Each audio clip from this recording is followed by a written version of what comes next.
Hello, everyone. How you Hey. doing? I'm liking the toque, Peter. I like it a lot. Well, it's actually a hat. I just have it backwards because I got Okay, seriously bad hair. gotcha. Yeah, no, Thankfully, I still have hair. I like it. Yeah, I got a little bit, not much. Oh man, yeah. So I know you guys have something to talk about. I have something to talk about. Kevin Allen's joining us in a little bit. So if he gets in here for the pre-show, I'll mention it really fast. But you guys can start. Mine's quick. Mine is about Tom Brady. I'll tell you, there's one thing about football players and then Tom Brady that I don't really see much in other sports. The live interview hang up. Like, this is something where if you do a live show, that is your biggest nightmare, is to have somebody who you've scheduled for an interview hang up early into it, right? Because then it blows open all of your programming, right? So Tom Brady apparently goes on a show every week, and they asked him about, like, he has a personal guru, like this guy who trains him and stuff. And last year we all do. We all do. We all right. do. Last year they forbade him to be on the team. Bill Belichick got into it with him. There was a whole thing. Apparently this year he had been with the team and was on a flight. So, they asked Tom about this, and Tom bristled a little bit. And then he said, yeah, he was on the flight. And then by the next question, once he said, yeah, he was on the flight, he doesn't want to talk about it. When they went to ask another question, and it wasn't really out of line at all, he just said, okay, guys, I'm hanging up. And he hangs up. And he's like, to me right now, he's so entitled. He's like the evil Dennis the Menace. He's like Dennis the Menace grew up and became like, a multi-time Super Bowl champion, and now just decides what he feels like talking about and what he doesn't. And it's pretty awful. Like, one time Darrelle Revis hung up on Mike Francesa, and even then, even me as a Jets fan was like, you shouldn't hang up on a guy in the middle of an interview that you've agreed on. But Tom Brady now, he has done this, he's making an art form out of this. And this is not tied to players being entitled, but if you're hosting a podcast or hosting a radio show and you have somebody calling in who has a bad sell, and they keep losing them on the show, like, I can't remember. It was John Heyman, who is always on WFAN, or he's an MLB.com commentator and writer, and he was on, and he was in a bad area, and 5 minutes into the thing, he loses signal, and he calls back, and like 2 minutes later, he loses signal. At that point, I'm like, just cut him off. And these guys who were hosting the show on WFAN, they were stretching and stretching and stretching, making the same point over and over, and he kept calling back. And at a certain point, I wish they would have just said, well, forget it, let's go on to something else, or let's go take calls. But they wanted the guest. But that's the most awkward situation. Yeah, it's bad. So what do you have, Ek? Hey, Kev. How are you? Hey, Kev. Good. Hey, Kevin. Excellent. No, I mean, Kevin might actually, this is probably a good topic for him too, because Kevin has been doing some football covering as well lately. We were talking about Tom Brady's personal. Well, he heard. He was on. Oh, you heard the whole thing. I wasn't sure. Yeah, I did. Yeah. What are your thoughts? What are your thoughts on this? Well, I don't have a lot. I mean, I think it was kind of covered pretty extensively. Like, I agree with Russ. Like, if you agree to an interview, then just see it through. Yeah. That's how I've always felt. I mean, in hockey, I can't remember, maybe just one time, believe it or not, because you guys know he's kind of one of my favorite players now, but I had a tough interview with Jaromir Jagr one time, and we weren't live on air or anything, but I was there doing a cover story, and he agreed to it, but he wasn't in the mood. He was trying to get out of there, and he was answering every question yes and no, and I just basically hung with him and just, recast the question 2 and 3 times. And finally he realized that I wasn't going to go away. So we kind of settled in, and, we got through the embarrassment. But there was a moment in that interview that both of us were totally embarrassed. He was embarrassed and I was embarrassed, and, we were just kind of going through it. And, after that, he was younger then. Once he became a mature Jagr, he was, funnier. He sort of enjoyed the byplay with the media. He did. But I thought Russ was bang on when he says, if you agree to it, then see it through. Yeah, take it through, right? See You know? that's the thing, Kev. You know, because you have a wealth of experience, and I not as much. And that's the thing when there's that moment of being uncomfortable in either a one-on-one or a scrum, I sort of just want to like not say anything and sort of pull back because it feels uncomfortable, and I'm sure the other person feels uncomfortable. And I know my goal is to have them answer the question, but when there's that feeling there, I sort of like just want to like let it go and let the person leave. But you can't do that, right? And this is I know, but I mean, I'm just saying. I've all been in that boat too. And what's funny to me about Kevin being one of my better friends in hockey and a really nice guy, like a legitimately good person. Some reporters, they have no problem pushing somebody. It's a situation. It's a person it's a person talking to a person. If you ran into a person in the mall that you didn't want to see and they started talking to you, asking questions, you would try to get the hell out of there too. And some of the jerky reporters that I know, are really good at keeping them there. And Kevin is really good at keeping them there, despite the fact you're not a jerk, which is really hard to pull off. Well, there actually is an art to it. And, the other thing is you got to ask tough questions, but you can't, what I notice with younger reporters is they ask tough questions. Well, it sounds, like you're trying to break Watergate. And all of a sudden the athlete gets defensive. Like the art is to ask a tough question and put it in such a way that they feel like they think they have several escape routes. Right. But you ask it in such a way is that, they really, don't have as many escape routes. It feels like they do. But, suddenly they're in the middle of it and they realize they sort of have to answer it. And, it is an art form. I mean, I went through it even in the Stanley Cup final. Like, journalism has changed. And, here we're in this great Stanley Cup final. I thoroughly enjoyed the Vegas-Washington final. It had a lot of stories, elements to it. But, one of the story elements that my newspaper, the national paper, was interested in is what Ovechkin thought about, Putin, and I had to ask that at a press conference because I didn't know when I was going to get a chance to get him, by himself. And so, because I've been around the block a little bit, I didn't want to ruin the press conference in case he was irritated by that. So I waited and tried to gauge when we were getting near the end, but the way I phrase it is not just, hey, Alex, how do you feel about Ovechkin now that you're in the final? I said, how do the people back home feel about you being in the final? Have you heard from people? For example, have you heard from President Putin? And, he saw it as a little less harmful than if I would have just blurted out reactions about Putin. And, he gave me a funny answer.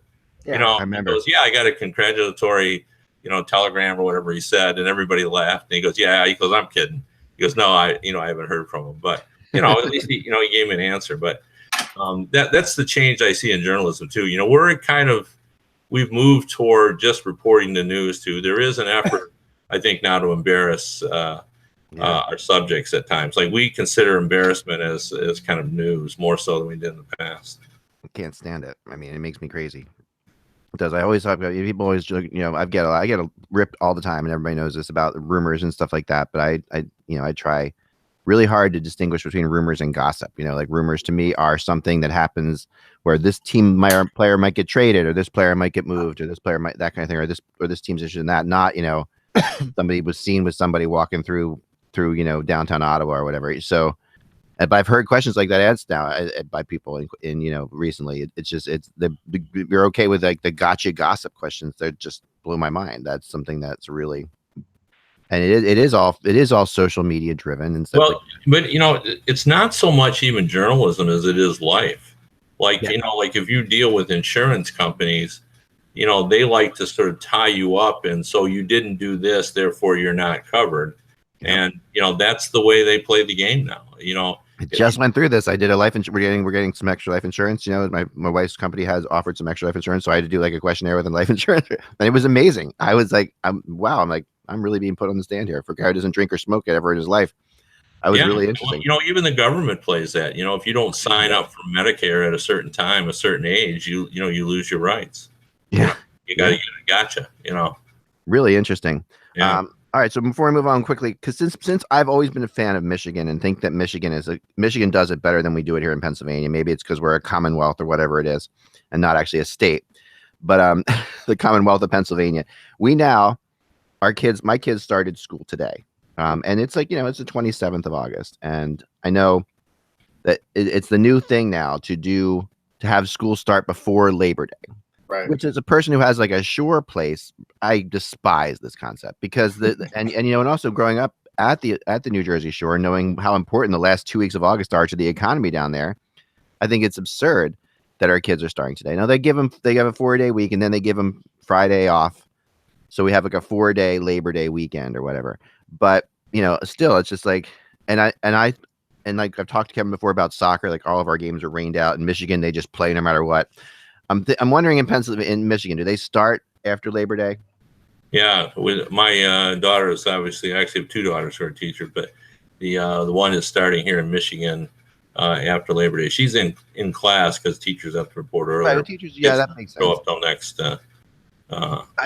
I hate this concept. If I was a kid, I would have been so angry about it. Like my kids are pretty good about it now, but what is the point of putting them in there on August 27th? Yeah.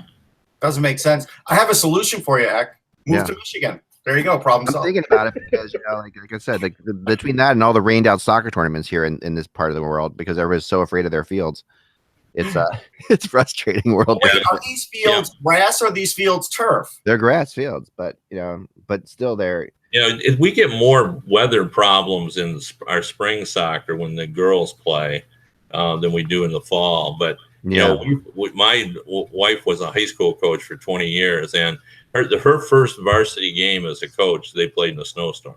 Wow. I totally respect that. Yeah. I mean, the issue here in all of your states different too, but in Pennsylvania, the girls and boys play in the fall for soccer, and and then you go to Virginia, it's the opposite of that. So I don't know, it's very frustrating. The weird thing, Eck, is that it's really stretched from elementary and secondary education, grammar school and high school, to colleges. Local colleges, their first day was today, and it's August. And when I was going to college back in the early 20th century, it was it was after Labor Day. Usually it was around, I think, September 10th or 15th. So, and then the semester lasts until mid-December. So it's weird. It's really messed up because we were down the shore this weekend, and my wife, I'm not a big fan of this, but she's a really highly educated, way smarter person than I am, as you all know. And she is all about ending summer and starting the school year. So we're at the shore this weekend, and she's like, we're going to close the house. I'm like, Labor Day is next weekend. We're not closing the house down for the summer. I said, we have people coming down I know, but we should be closing it down because they're starting school. And I said, that's the point here. This is not, it's very funny. I'm a sucker because I want the kids home all the time. Like if it was up to me, I would just be homeschooling them because I just enjoy having them around. But this is it's just, I can see I felt like not the good parents today saying, yeah, you shouldn't have school today. And everybody should be pushing me out the door. And they're like, it wasn't working. It wasn't working. Well, we all have, there's just no comparing the way things used to be though, because, we were just talking last night, I was visiting with some relatives, and, when I was going to college, which, was long time ago, it was $18.50 a credit hour. And, now it's, several $100s a credit hour. And, it's impossible to pay your way through school now. Like you used to be able to work your way through college. That's impossible now. I'll give you in a quick example, and we can start the show. For most of my BA at a local college in Buffalo, a state school, the tuition was $732.50. And the reason I know that is because I was the one who paid it.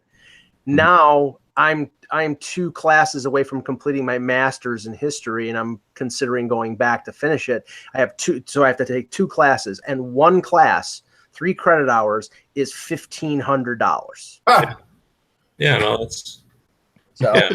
I mean, that's why we have a, they say the next big economic problem in this country is going to be defaulted loans on college education. So that's going to be a huge issue, and we're hitting it hard. So let's get away from that. And as a kid whose daughter just started as a junior day, I'm terrified of college, so I don't want to talk about this. She's only 2 years old. Started because I'm actually going to be able to talk about trade and stuff. I actually have talked to some people about Carlson. Holy cow, let's get going here. Wow. Here we go. There we Boom. go. Hello, Hockey World. Hello. Happy birthday to my sister. It's Monday, August 27th, 2018. I'm Michael Agello. I'm Peter Tessier, dreading his teenage son's tuition due in 5 days. I'm Russ Cohen from Sportsology. I'm Kevin Allen of USA Today Sports. And I'm Eklund and hosting the round table today, or the the hectagonal table. As we get into you're watching the Hockey Buzzcast on HockeyBuzz.com. This is the podcast that comes every Monday through Friday at this time, all year long. Everyone else is still on vacation. We're not. We don't believe in that, even though what I just said about Labor Day. We don't believe in vacations here. And let's start right off with trade talk, because Kevin, you have something interesting. Well, besides the fact that our president today mentioned that he had a big announcement on trades, and everybody on the internet was going crazy. Oh, he's going to talk about Carlson. Well, I'm actually going to talk about Carlson. Yeah, let's do that. As everyone knows, I've been doing some football, and I've become, because of Urban Meyer, Mr. Ohio State, and I'm actually going to cover their first game on Saturday as well. But I had some time yesterday to make the rounds, and the conclusion of several general managers is that the Carlson deal will get done over the next few days. And I talked to no one who was actually in the negotiations, but had sort of monitored and had been talking to those who were. And what they told me, and it was two general managers completely agreeing on this, the Tampa Bay Lightning refused to give up, even though it's unlikely that they're going to be able to pull it off. They just simply don't have the assets that they can offer that will compete with multiple teams in the West. And one of the general managers told me that I said, "Did you really think that it could be Vancouver?" I mean, it doesn't make as much sense for Vancouver, who is kind of rebuilding. The Sedins are gone now; they're going to the younger group. How does this really make sense? And he said he felt I was wrong about that it might make some sense just from the idea of sustaining the fan base and, getting people revved up. And they think they're a little farther down the track than maybe they look to the outside and so forth. And he thought they really had a realistic shot. He wouldn't tell me who the names he's heard, but he said they're willing to give up plenty. And he felt they had a real legitimate chance of winning this sweepstakes. We talked about this last week on the show when it broke, when Elliot Friedman made the initial report about the rumor with Vancouver, and Peter, Russ, and I made if you look at the Canucks, first of all, the Aquilinis never want to rebuild. They wanted that team to make the playoffs or at least be competitive, and we've battled over that because I think that's dumb, but that's their philosophy, and that's all fine and good. They're the owners. They have a player, and if you look at what we were talking about earlier in the summer with Dallas and with Tampa, I'm assuming that Ottawa would want Sergachev, would want a young guy who could fill in the top four to replace Carlson, and Heiskanen's name popped up with Dallas. With Vancouver, they've got Ole Ulevi, who was a 5th overall pick, and I know he has lost some favor in Vancouver, but I still think he's a pretty good prospect. And if they gave him up plus others in that deal, that's probably a deal that Ottawa would do, and probably a deal that Vancouver would do. So I think there's a good possibility that happens, Kev. I think he's clearly in the deal. Yeah. That's not even a name that I wouldn't think they wouldn't give up. I think they're in it for sure. But I still think the Sharks have a tremendous amount to give. They really do. Well, that's sort of what the GMs that I talked to thought. They were handicapping it as one of them thought that Vancouver was the front runner, and another thought that don't discount Vegas. The other general manager thought that Vegas, is not going to win that. They're not. That McPhee won't give up the assets. Right. Kevin, do you think that what Doug Wilson did to Pierre Dorian by flipping Hoffman to Florida would have a chilling effect on him making another deal, or do you think he's just putting that? I don't like they get managers and coaches get worked up But what it ends up coming down to is what's best for your team. And if Doug Wilson offers the best deal, and I agree with Russ that San Jose is right in this. And I mean, they put someone like Josh Norris in the deal. I mean, he's a hell of an up-and-coming player. He might only be a year away or 2 years away. Plus, they have defensemen. Plus, I mean, they have a lot. Well, yeah. I thought the most interesting thing that came out after the initial report was what Friedman reported. I think it was on Friday, was that Karlsson contacted him and said that the rumors of him not being willing to sign an extension with a Canadian team were false. And to me, it's like, if he comes out and says that, I mean, he can't say like who I'll go to and who I won't go to. But with Vancouver being brought up and then him coming out and saying that, that's sort of like a signal that, okay, yeah, if you trade me to Vancouver, I might sign. Yeah, that's well, and I again, and just talking with the GMs, they all felt that was false as well, from what they've heard from, talking to the GMs that are involved in that Karlsson is pretty much open-minded about who he would go to. He's just looking for a good circumstance. I think it is true that he was looking at a lot of American teams, but with the right circumstance and the right fit, the money wise, I think he is open-minded. Karlsson, thanks to the NHL media tour, where we get to spend 10 or 15 minutes one-on-one every year with the guy. I've gotten to know him a little bit, and he's really an interesting guy. Like, he's a fun guy. He's a guy that understands the value of his brand. He's on social media. We all know he's aggressive out there in terms of being part of what's going on. In fact, it kind of created a little bit of a difficulty there. He was almost, not that he was too aggressive, but his involvement there kind of set up for what happened there in Ottawa. But he's a very, very likable guy, and I could see him not being the type of guy that draws a line in the sand and says, I won't go to these teams. I think he's the type of guy who says, hey, let's listen to what they have to say. Well, I think the way Karlsson handled the passing of his child and the whole stalking abuse thing with his wife and the Ottawa Center, was Hoffman's girlfriend or whatever, spoke volumes about the kind of person he is. Statements done, never again. It's just he didn't, and that sort of, that says to me he processes things, he thinks about them, he makes an action, and then he moves on from it. And that's a very good quality to have in a person when it comes to contract negotiations, but looking at your career. You want to analyze the situation. You want to make a sound decision, not ruling anything out, and then stand by your decision and then move on from it. And he's done a great job. So I think there's probably, if more teams wanted to step into this, they could be in, because he wouldn't rule them out. I think he's open-minded to the point where, even some of the teams that you wouldn't think he would be interested in, he would listen. So, I mean, that's so a couple of things that first of all, San Jose was the team that I was hearing a lot, and I wrote about over the weekend too.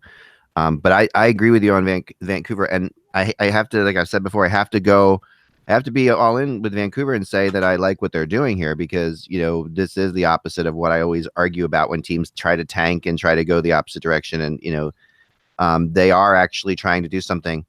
But a couple of my favorite moments of Karlsson's career come into play here that prove exactly what you're saying, Kevin, and what you're saying, Peter, too, as well, that here's a guy who is very aware of things. We all remember him taking the puck out of the net in Ottawa and stuff like that. He's having this sense of this is something that means something to him. And, he could have just been pissed off at Ottawa, but he didn't. He has like a place, he's compartmentalized, which is really important that a player can do that. That he's compartmentalized his experience as an Ottawa Senator with the fans versus this kind of lousy experience as this whole thing kind of wraps up. But he has enough sentimentality to go for that, which is really impressive. The other thing I'm now always constantly impressed by was when the guy was named captain and then paid for fans to come in the stadium and bring their old Karlsson jerseys to have a C put on them. I thought was the coolest thing. Like, that is a small little thing, but he was willing to pay for that, and that was just incredible. And I do think he really does think things out to the point where I know he's very close with especially a lot of his fellow professional hockey players who are Swedish. A lot of the Swedes, definitely Alfredssons, what went on with Ottawa and him staying in Ottawa. I know Alfredson and he talked a lot about it, and I'm sure he's talked to the Sedins about Vancouver.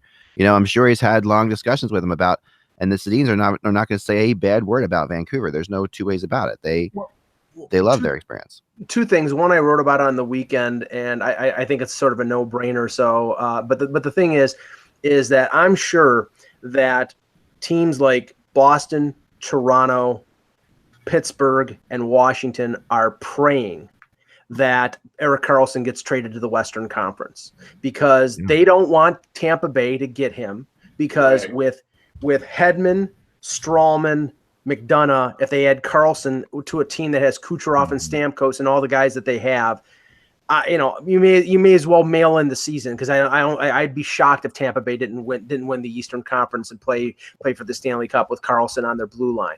I mean, you got to admit this though. We don't hear the Leafs, and that's interesting only because the old Leafs, especially after getting Tavares, would have been in on this and would have given up a lot of assets. Russ, I want Kevin.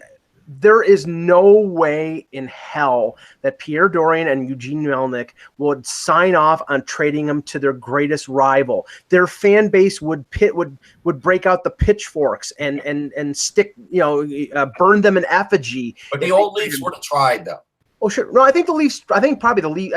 I'd be shocked if Kyle Dubas didn't make a phone call, but there's no way that Ottawa's going to do it. None. Well, I mostly agree with you, but this is a different time and a different era. Like, if they were, if their offer was so incredible, where they can, say to their fan base, well, look what we got back. I think you would consider it, but we're not going to get to that. But I think if they have their druthers, I think you're absolutely right. You're not going to trade them to, your rival. I mean, and people point out that, well, the Leafs traded Dion Phaneuf to Ottawa, and that was because they took on the entire $7 million salary, and the Leafs wanted to dump Dion Phaneuf. So there was a benefit there for the Leafs to do it, and Ottawa saw an advantage to add a top four defenseman. Yeah. So, I would never say never in this. You can never say never. I mean, for sure.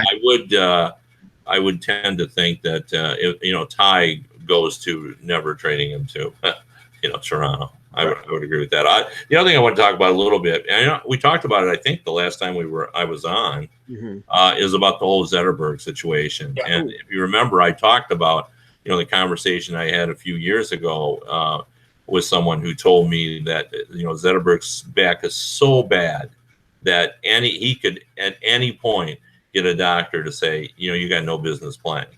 And I think we're at that point now in this summer. And I think, Blashill saying what he did yesterday, that Zetterberg has been unable to train. And that's the reason why he was able to come back last season, is he had such a great summer of training. And he was, he didn't practice in the second half of last season. His back is a mess. And then, hey, look, you got to be totally honest about that. He's also at the end of his contract where he's making less real dollars. Right. The salary cap is still there. So there's not enough incentive. And, to go through the amount of pain that he has to, go through. So, and I think all that adds up to the fact that the Red Wings are not going to have Zetterberg. And it almost seems too calculated here, the way that it's sort of come out. It was a few weeks ago, Ken Holland, said, we're starting to worry about the fact we're hearing that he hasn't been able to, work out. And then finally, yesterday you have Blashill saying, it's not looking good. We won't know for sure until he comes in for his physical. Well, again, his back, from what I've been told, is so bad that, he can just, look at the x-rays and saying, you got no business playing, but you knew that, So, and what that helps them, obviously, is they can put him on the long-term injured reserve, just because he's legitimately injured. And I have been told that his back is so bad that you could bring in any independent. And this was, 4 or 5 years ago, and he's got 3 years left in his contract at over $6 million AAV. Yeah. So, that's a significant salary. I mean, it's a significant loss in terms of the quality of the player that he is. And I mean, Russ and I were at the NHLPA rookie showcase yesterday, and we saw a couple of the Red Wings rookies in Rasmussen and Philip Zadina. And, it's always been the course of the Red Wings to not sort of, to overcook their young prospects. But if they lose Zetterberg, we all suspect that Zadina is going to be, in their lineup, opening night. Maybe Rasmussen has a chance to make it if I would say even before Zetterberg, we heard this news. I would say there's 100% chance that Rasmussen will play, and an 80% chance that Zadina will play. Yeah. Okay. Now I would say, it's pretty. I've pretty much been told by my Red Wing sources is that they're planning as if Zadina will make the team. Yeah, and we figured that. I mean, I spoke to both guys about it. I will tell you this. There's a little bit of irony here too, because Jimmy Devellano is still part of the team, as he's not obviously. He's an advisor, and he's certainly got a title and everything, but he's not as active as he once was. But when he first took over the team, and he took over a team that's almost exactly like this one. He felt that that he had to get Yzerman and then bring the guys in slowly, and then they slowly got better, and took them a lot longer. But that's where they are now. And they had penciled in Rasmussen. They thought he showed enough this year. They want to put him in. They're going to start him on the wing, and they expect him to play. And then they were so elated over Zadina, and they think he is such a talented guy. And for the first time, I think the Red Wings are in that position that rebuilding teams have to do, where you're selling hope. The Red Wings have never had to sell hope before, and that's what they are now. I mean, there's concern about the season ticket base eroding. There's concerns about this new arena and filling it up. So they're going to have to sell hope. And when you sell hope, what do? You bring your kids up a little quicker because people can see. Hockey fans.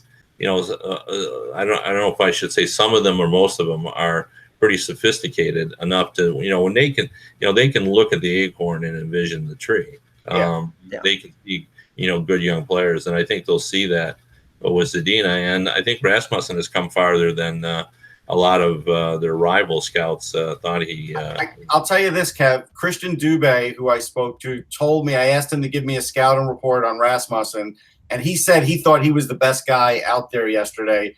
Just, in what he saw from his skating. Because even though they're at a photo shoot, these guys are still showing off a little skill. They're skating around. And he just said between his size and his skating and Dylan Dubé, sorry, and his shot, that he really liked what he saw.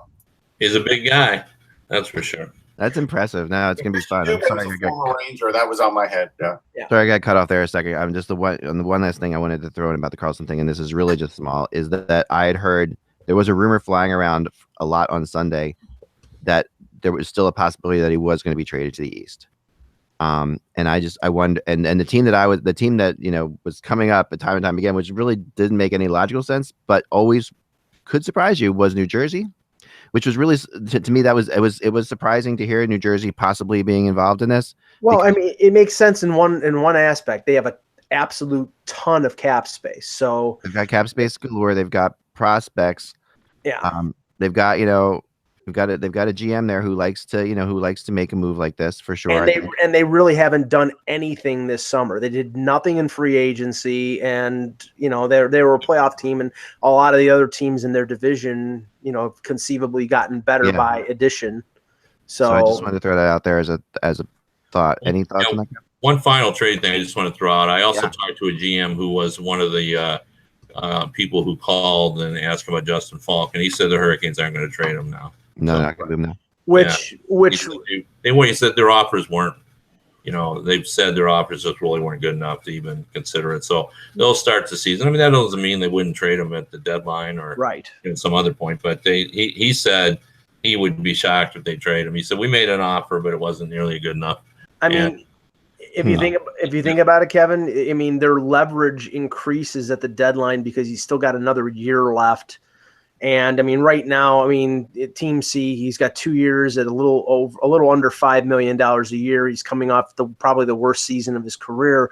Everything in terms of outlook is low. If he has a good year and a team is looking for a power play quarterback or even just a top four defenseman, and he proves that he's the player that he has been, then the price immediately goes up, and it's not a 2-month rental. It's a year and 2-month rental. So it makes more sense for Don Waddell to do that. Kev, you're right on.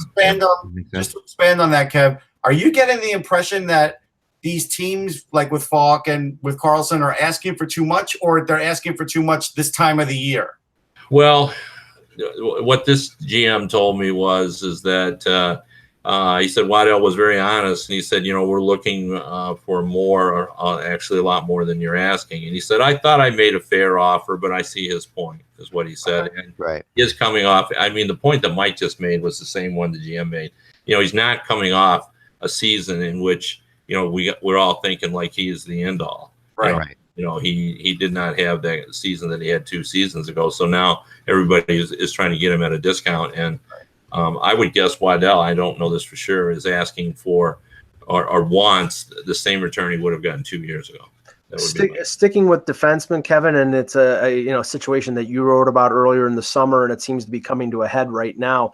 Reports out of Russia yesterday were indicating that Slava Voinov has received clearance from the NHL. Now, NHL sources are disputing that. They're saying that they're still reviewing the situation, and I know that there may be some sort of suspension, but it's sort of we're coming up on 2 weeks before training camp, and if he's available, I still question whether a teams out there that are really in a quandary regarding defense won't go that. It's a PR nightmare. We know that it is, but I still think there's going to be a team out there if he is available that might give him a chance. Well, I don't disagree, because we know the way pro sports works, but there has been a movement. You look around.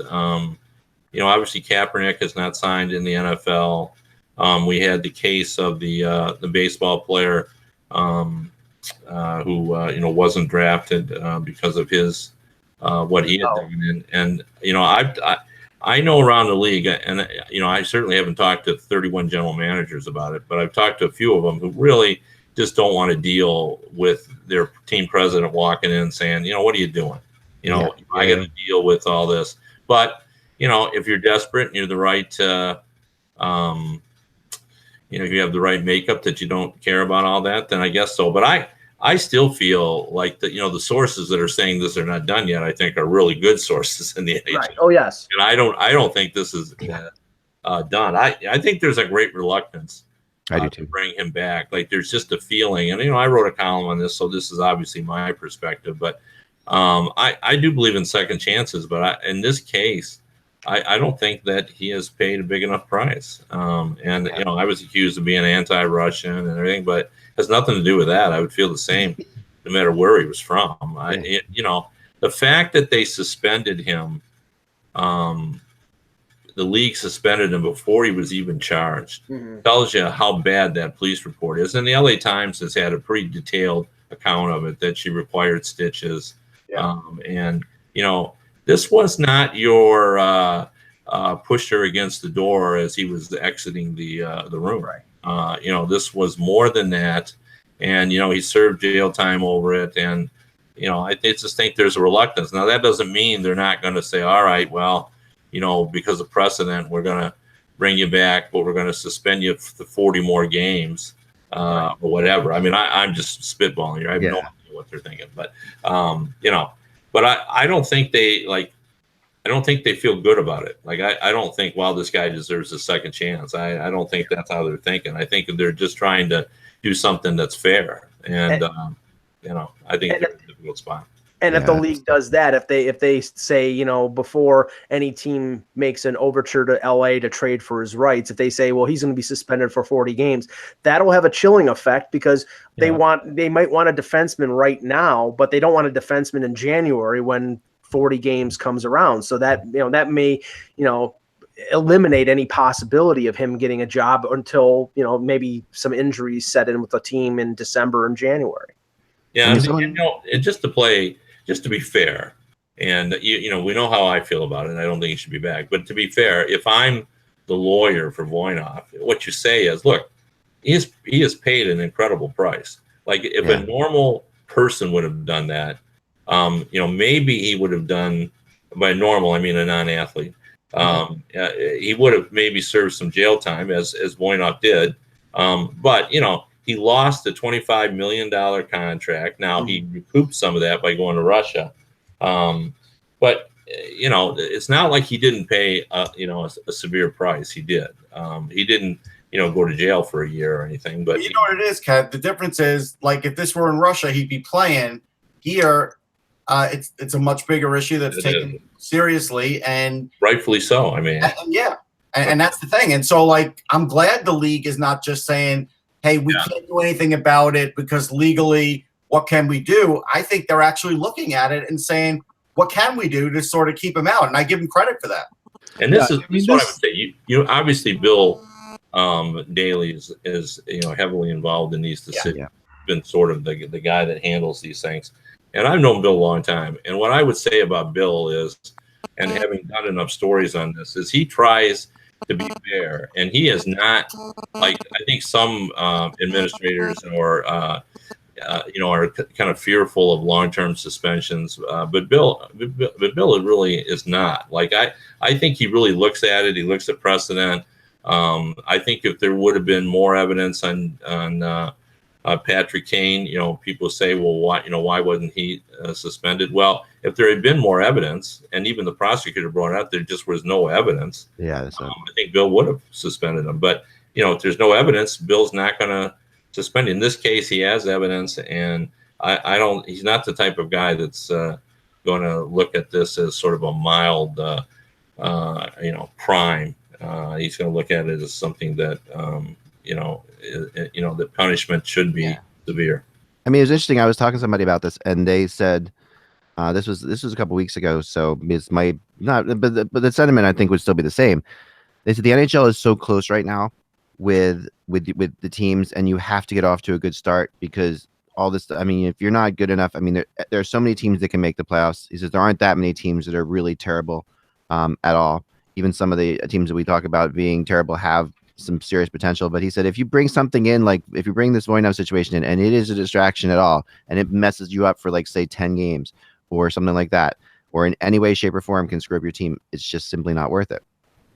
Which I thought was you know, it is true. I mean, we live in this crazy time, and you know, we talk about Vancouver, you know, maybe they're not going to rebuild, maybe they're on the fly. Detroit's going to bring in young players to play. All of that shows that, you know, it's typical stuff that you expect, but I think that there's an idea here that since Vegas did what they did, that the teams are a little bit more willing to take a chance on stuff like that because why not? You know, like these young players are fast and quick, and we can bring them in, and who knows what's going to happen, right? So that they think that they're more willing, that fan bases are a little bit more willing to put up with it, or more excited about. I mean, fans have always wanted to see young players. So, yeah, the thing about Voynov is, I don't think it's an issue of whether it'll blow over in a week or 2 weeks if you sign him. It's the message that you send about what you're willing to tolerate. And so how you do that is, it's one thing to bring a guy back who has maybe had a substance abuse problem, but has gone to rehab, has done some community service, done things. Voynov just escaped. That's all he did. He didn't do his time. He didn't face justice, so to speak. He just got to leave because of his visa situation and stuff like that. So there's a whole lot of penance, I think, in the minds of fans that need to come to Slava Voynov. And that's where your risk reward is going to be very, very a very fine line, in that you could really upset a fan base and send maybe the wrong message if you don't handle the messaging of what you're trying to do properly. And, you know, should the guy be able to go make a living? Yes. Does the NHL have to provide that living? Not necessarily. But the NHL could do a lot to saying, these are the processes that you need to go through if you want to continue making a living via the NHL. And it's not just sitting back for 40 games. There could be counseling. There could be all sorts of things. And that's taking a leadership role in this sort of area. And that's what a team should do. And that's what the league should do. And it'll be interesting to see if this goes further and if they bring those kinds of ideas and concepts into play. You need to have a very strong locker room to pull this off. I think if you bring him in, you have to have a strong locker room already that's going to be able to handle it, because that could be an issue. You know, because certain players won't be okay with it. You know, you need the right kind of captain to. Yeah, and I don't think. I mean, I wouldn't be okay with it. I know a lot of players won't be okay with it. So I think it's, you know, the right kind of captain. Some people in the chat room were saying you need a small media city, like a city that's not going to be, you know, one of your big NHL media cities. I think that's probably true, but I don't think there really are that small media cities that are that small. And the problem with it is, say you put them in San Jose. Let's just take like a regular small media city that's a good team, you know, that could. So you put them in San Jose. The media will gravitate to this. This becomes the only San Jose story. Mm-hmm. You know, this becomes the only shark story. It's not about the fact that they're, you know, that they've made improvements or that they could be considered a contender. This becomes the story that everybody writes about in all the newspapers. Well, just being up in Toronto yesterday, just imagine this: all the positives that have happened with the Maple Leafs this summer, the signing of John Tavares, and then last week the addition of Haley Wickenheiser to their management and player development staff. And if all of a sudden they decided they were going to trade for Slava Voinov, that's the only story the next month. Yeah. It's going to be 24/7, that and the morality of trading for and signing and bringing this guy into the locker room. And that's probably a distraction that many NHL teams don't want. So, Mike, you're bang on there. And if someone were to go down the Voinov road within the next couple weeks, this is the story someone's going to come up with. You're going to say one team goes progressive by hiring Haley Wickenheiser. The other one goes back to the Stone Age by bringing in a wife beater. That's what the message is going to be. And any team that engages even the conversations of leagues out has to be prepared to take that on, because someone's going to make that argument. And I don't know if it's the wrong argument. That's the issue. You say in the NHL, you know, the whole thing that, you know, we'd sign an axe murderer if he can score 20 goals. And, right. Yeah. That's the way people used to view it. But now, and social media has so much to do with it. Like even a small market, you know, doesn't change the problem, because in every city you can voice your opinion about how you feel about whoever would sign them. And the other element here that, you know, Mike has alluded to for several weeks is, you know, Voinov can play. Like, you know, this is not a guy like you're going to say, well, he's going to have some rust. He hasn't been here in a while. We've seen him at the Olympics. We've seen that he could step in and help teams. So that's what Mike's saying. You know, will they be able to look past if, you know, especially if Voinov turns out to be a bargain because no one's willing, you know, to bring him aboard. And now you're looking at him and getting him in for a bargain basement price. And, you know, he's going to play in your top, when the Kings lost him, that was a terrible loss for them. Like, he was important to their it affected them in a huge way. And I mean, Kings people out there were saying they still haven't replaced him. I mean, I remember when they got Sekera, that was to replace Voinov. Right. And if you were talking strictly about the player and not all the issues that he faces off the ice and the PR nightmare, as I've called it, if you put him in Toronto, he would probably be on the top pairing with Morgan Riley and allow them to move Ron Hainsey down to the bottom pairing. That's the only thing in terms of Toronto. And believe me, I'm not saying that they're interested at all, because I don't think they are. But in terms of his abilities, in terms of him being a Stanley Cup winner, a right-hand shot defenseman, he's almost a perfect fit for them. But everything else that he brings to the table makes it impossible. So that's you know what, Matt in the chat room just brought up something really interesting. It says Brett Myers had a similar incident in Philly that didn't affect his tenure with Major League Baseball. He's given a few chances after playing for the Phillies as well. It's a little different because Brett Myers did it in public, and even though it was horrible, it still wasn't as bad as this. The end results of this were a lot worse. So, and because of the time, I think you can't compare them because of that. I wanted to ask Peter, because over the weekend, the Jets signed Christian Vesalainen, their first-round pick from 2017, I believe, to an entry-level contract. And it's not unique. I mean, it was being reported that, you know, he's got this European return clause, because there's a lot of players who are, you know, Swedes or Finns that have that clause in their contract. But I have one of those, by the way. I can go back at any time. You want to go to Sweden? No, there you go. But I mean, is the consideration here with a team as deep as Winnipeg is that, you know, Vesalainen could make the team out of training camp? I think he could. I don't know if he will, but he could. The Jets are, I think, in a little different position where they don't need to. They've gone past that point where they did the year where we're going to play our youngsters and let them learn and not worry about mistakes. They want a challenge now. So is bringing him in to challenge the right move? I don't think so. I sort of touched on this, and it was rumored before the deal was announced that he had a clause. I saw some tweets from someone who literally said the exact same, and the first person in Winnipeg to report on the clause was Ken Wiebe of the Winnipeg Sun. And it literally was what Ken said, but like a day and a half before. So the interesting thing is, one, it's believed he has a great offer to go to the KHL if he wants to and make money there, but apparently he's happy playing in Liga. So I think the benefit for the Jets is they get him under contract. They cannot burn a year of his entry level deal, and they keep him happy so that he's making money if he goes back to Liga. And that keeps the relationship solid. That's the benefit to the Jets. Now, the downside is that the Jets and their farm team, the Manitoba Moose, have this wonderful synergy with their systems that you have Paul Maurice and Pascal Vincent close by, offices down the hall. They can talk. They play the same system. The seamless transition from one to the other has worked out really well. And Vesalainen will miss out on that because he wants to make real money, not AHL money. And that's a fair thing. He's a European. That's his option. And I think it's an okay move. I don't think, and the Jets don't have to burn a year off, but he's playing pro hockey too. So it's not like he's going back to junior where he would be done, right? So it's a give and take thing. And I think it's a decent thing because it keeps a relationship in a good place rather than a hard line. And maybe there's some learning curve with that the Jets have gone through past experiences, but the kid's got talent, and he's got to play games. And if that's the best way to get him playing games, then maybe it is in Europe. Yeah, I'm okay with it. I mean, he's got talent. He's got a real mean streak. He's got a great shot.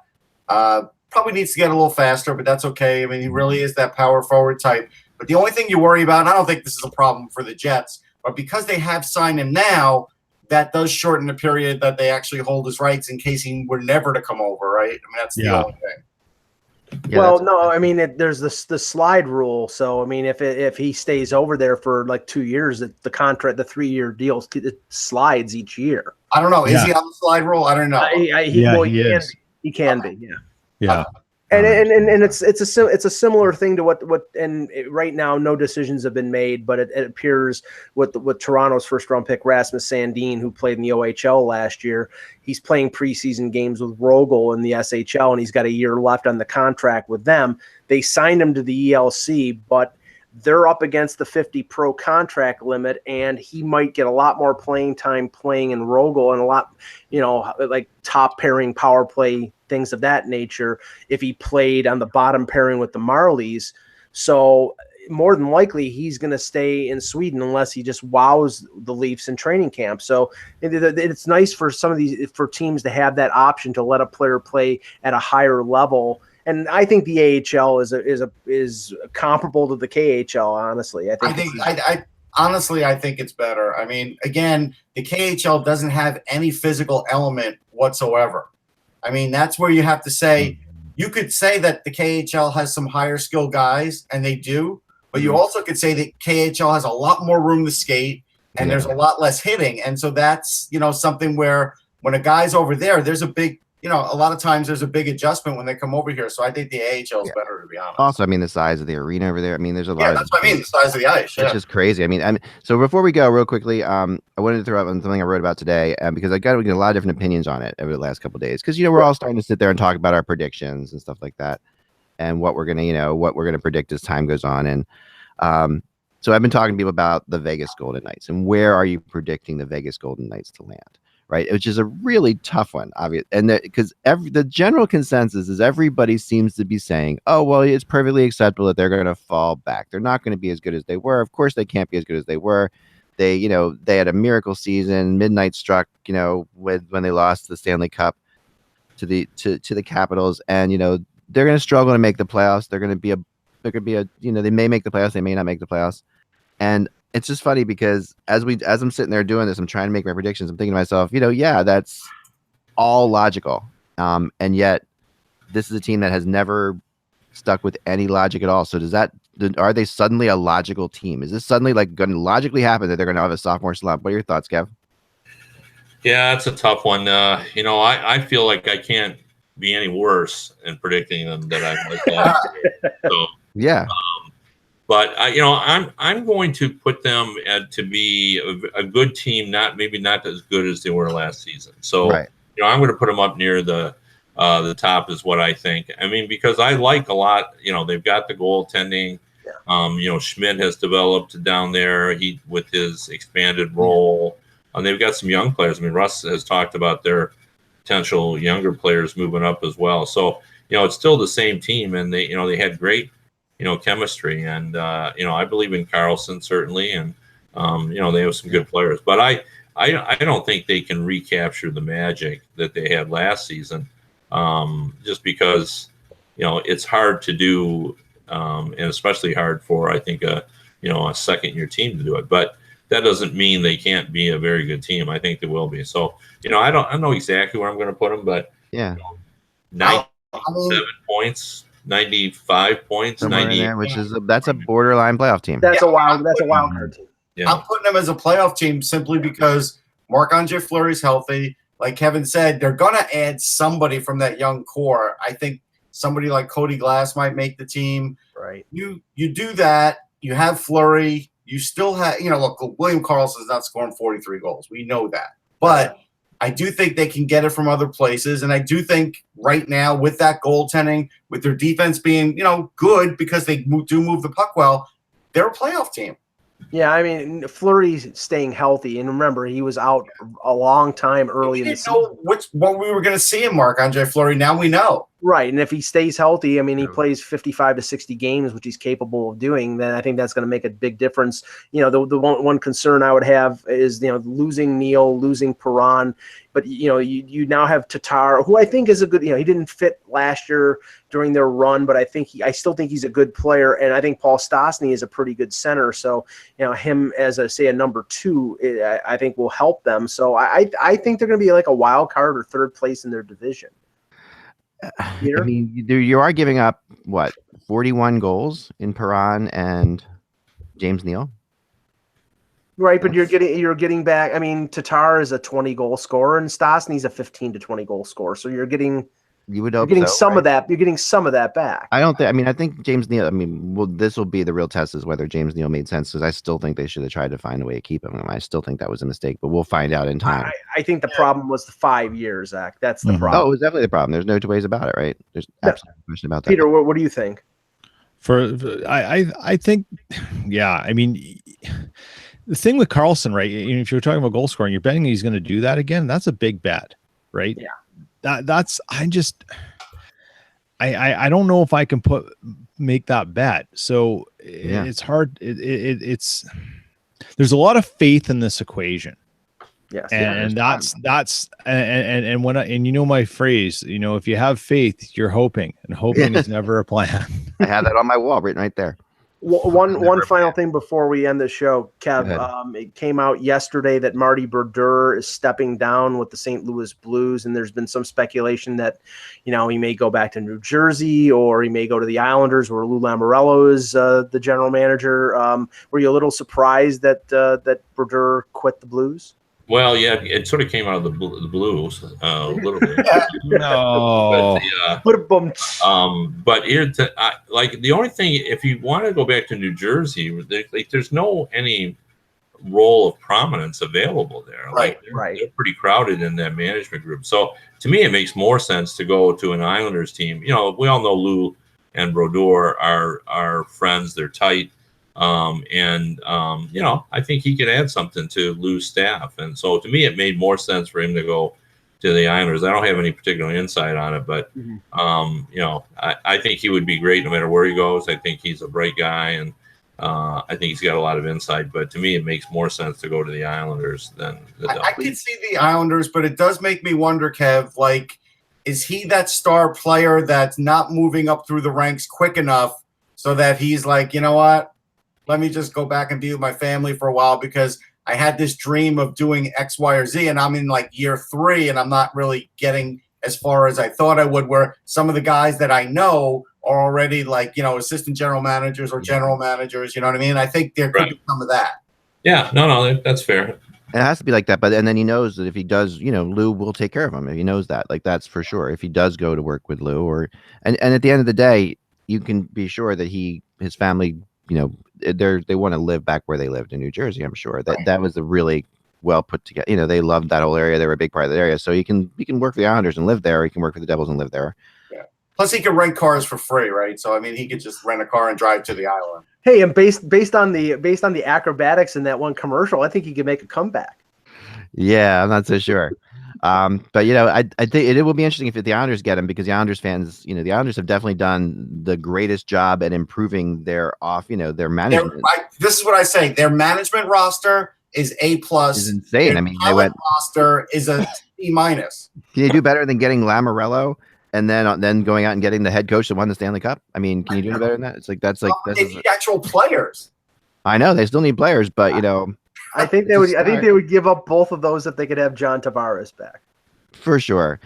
Well, thanks so much, Kevin, for joining us. And thanks everyone. Thanks Peter. Thanks Russ. Thanks Mike. We'll be back again tomorrow. As Kevin said here, stay tuned, because it sounds like we're a couple days away, perhaps, or some people at least believe we could be a couple of days away from a Karlsson trade, and that would be interesting. And this of course is a great week to do it if you're in Ottawa, because this is one of those dead weeks in news. You could really kind of bury it at the end of August. So if you're going to put bad news out, this is the time the Senators need to do it right now. I think the sooner the better, while no one's paying attention, or at least less people are paying attention. Remember, without the buzz, it's just hockey. We'll talk to you tomorrow.